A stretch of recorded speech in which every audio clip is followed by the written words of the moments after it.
Comme dirait le philosophe, ou presque Renaud, c'est pas l'homme qui prend la mer, c'est la mer qui prend l'homme. Ta-ta-ta. Et qui dit mer, dit histoire de pirates, corsaires et autres flibustiers. Un registre qui a été mis écomment à l'honneur par toute l'histoire de la littérature, au sens large, enfin au sens même du grand large.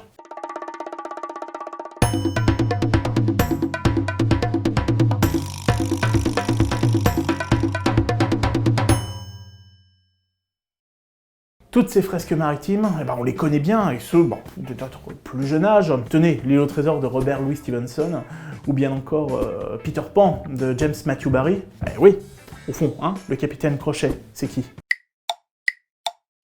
On tient là un genre qui a été particulièrement populaire au 19e et au 20e siècle, et qui compte dans sa bibliographie quelques noms assez majestueux. Edgar Allan Poe, avec le Scarabée d'or, Sir Arthur Conan Doyle, le papa de Sherlock Holmes, Daniel Defoe, Robert Margery, ou bien encore Arthur Berned, auquel on doit un formidable surpouf. D'où cette question, pourquoi de génération en génération, on adore toutes ces histoires de pirates? Allez, quelques éléments de réponse. 1. C'est une question de décor. En effet, nous sommes en mer, et qui dit mer, dit zone de non-droit où toutes les trahisons sont possibles et donc tous les rebondissements. 2. Le danger peut venir d'absolument partout, aussi bien du navire, avec les personnages qui partagent le même lieu qui s'entre-déchirent, que d'un vaisseau extérieur qui vous agresse, ou bien encore des éléments naturels qui se déchaînent contre vous. Il y a quand même de quoi flipper. 3. La plupart des trames reposent sur le principe du récit d'initiation, bien encore de la perte de l'innocence, bon, parfois au sens très large évidemment en l'espèce, et c'est ce qui explique justement ce côté très universel, et le fait de pouvoir séduire un public de tous âges, tout simplement. Cette capacité à pouvoir toucher tous les publics, et bah ça, la BD l'a bien compris, et ce depuis des années. Tintin, avec le secret de la licorne, Corto Maltese par exemple, ou bien encore Astérix, les fameux pirates d'Astérix. Le genre peut être vu aussi d'un point de vue plus restrictif, précis, codifié, et quelques noms très respectés du 9e art s'y sont collés.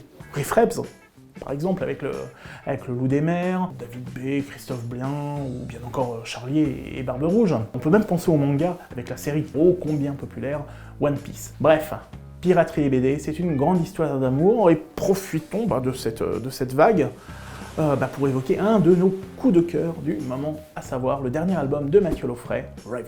Après un Long John Silver déjà très réussi, Mathieu Laufray réunit ici, avec brio j'insiste, tous les éléments du genre. Tout d'abord, un personnage très charismatique, ce Raven, qui pourrait être un personnage magnifique, mais qui a une particularité, c'est qu'il n'est pas forcément très chanceux, ce qui, dans cette profession, dans cette branche, peut être parfois problématique. Ensuite, il y a ce décor, à savoir la mer des Caraïbes, à la fin du XVIIe siècle, qui nous fait rêver. Le tout largement sublimé par un remarquable travail de composition, et surtout un art de la couleur qui est saisissant de bout en bout. Au total, on a largement de quoi dépasser le cercle des amateurs de BD pour toucher vraiment le public le plus large possible, et c'est tant mieux. Mais l'aventure, elle est aussi pour l'équipe de Lire, qui s'associe désormais à celle du magazine littéraire, pour vous proposer une nouvelle publication plus riche, intitulée tout simplement Lire Magazine littéraire.